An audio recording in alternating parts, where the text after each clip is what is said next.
Hi, I'm Brent Sinclair and welcome to Knight Frank's Commercial Property Update.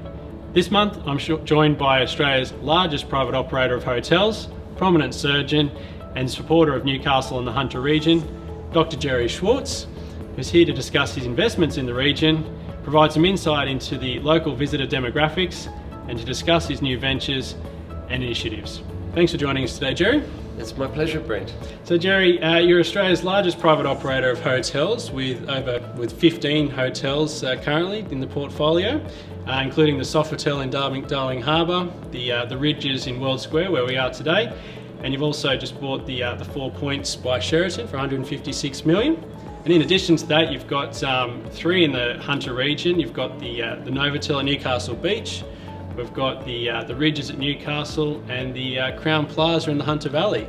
So my first question is, why have you been choosing Newcastle to invest your hotels compared with some other markets? Well, first of all, I think Newcastle is a great city. I think the Hunter's a great tourist area of New South Wales and of Australia. Mm-hmm. And I guess my connections with Newcastle started when I was a younger doctor and I was the ophthalmology registrar at the old Royal Newcastle Hospital. Okay. Since then, Newcastle has an absolute transformation. You know, it's a brand new city. It's in a fantastic location in New South Wales on the coast. It's got the beaches and it's the gateway to the Hunter Valley. And the Hunter Valley's got the vineyards and it's got a lot of other things. It's got concerts, it's got balloons, it's got a great zoo, and there's a lot of functions on there. Yeah, okay, excellent. And I suppose delving into that a little bit deeper, from the visitors to your hotels, can you give us some insights into some of the demographics about some of the travellers visiting the region? Sure. I've got to look at my notes. Sure. Now, for the last financial year, there were about 4.5 million domestic overnight visitors, and they stayed an average of 2.7 nights per visit. Okay.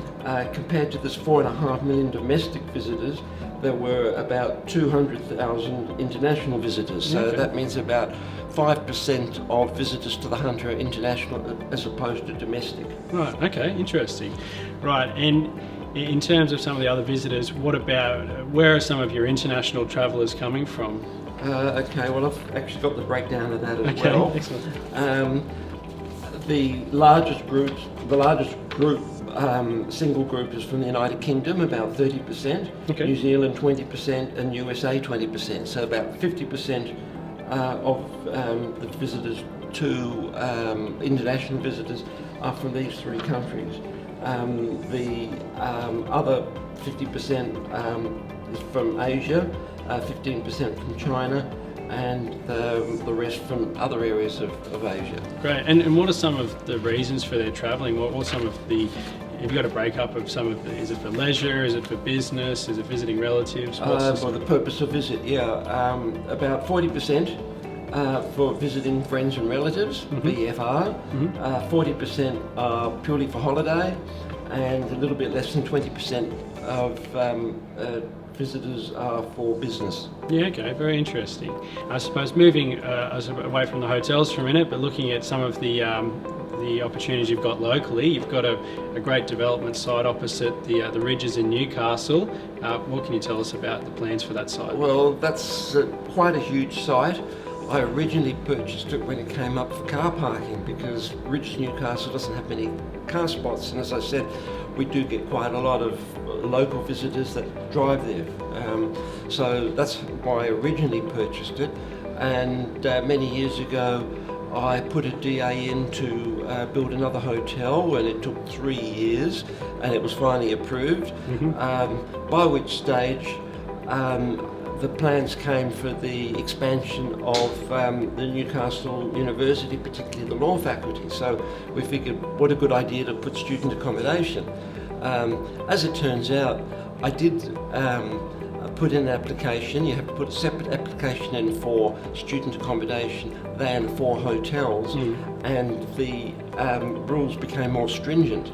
So the final building that I could get approved would be lower and have less facilities than for the original DA I got for the hotel. So I'm now back to building my hotel. So unfortunately the students lose out, or they just have to pay more money to stay at the hotel. Why not? So, and so have you made any progress towards the hotel? Are you looking at doing anything in the near future? Yes and no. I guess now what we're applying for is the construction certificate, so that takes a long time because there's a lot of reports that go into that. Yeah, okay. So once that comes through, then eventually I will build, you know, and the beauty of Newcastle, you see cranes everywhere. Dome is particularly active, so there's a lot going on because it's going through the growth phase. So I guess my developments are part of the growth phase. Yeah, great. And what are your new initiatives and ventures for the city? You've got plenty going on. Can you run us through some of the highlights? The post office, the seaplanes. You got a brewery. What's happening? Well, the brewery, and these are the fonts for the brewery. The brewery in this country, of course, only gets busier and busier. It was first established in Sydney, and then we moved to the Hunter because the Crown Plaza Hunter Valley's got quite extensive grounds there. Yep. So we built the brewery there. I built a bottling plant, and now we're having further extensions to make the brewery even bigger. And we call that Lovedale Brewery, after Lovedale, where it is, as opposed to Sydney Brewery, which is the original established here. We've also got Sydney Cidery, and we've now got 4 different types of ciders, and we keep getting awards after awards, so it must be good. Right. So that's very exciting. It is exciting, yeah.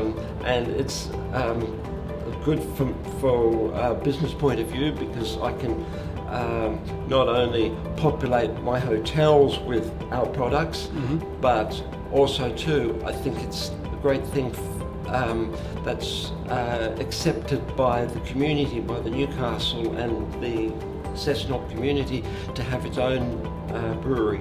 So certainly the potential for growing our beer locally or selling our beer locally is quite high. Yeah, excellent. Yeah, another attraction for the Hunter Valley. And it's an attraction. People come to the brewery and do tours of the brewery and then taste the different beers. We've certainly got plenty going on, and we thank you for supporting Newcastle, and thanks for joining us today, Jerry. That's my pleasure, Brent.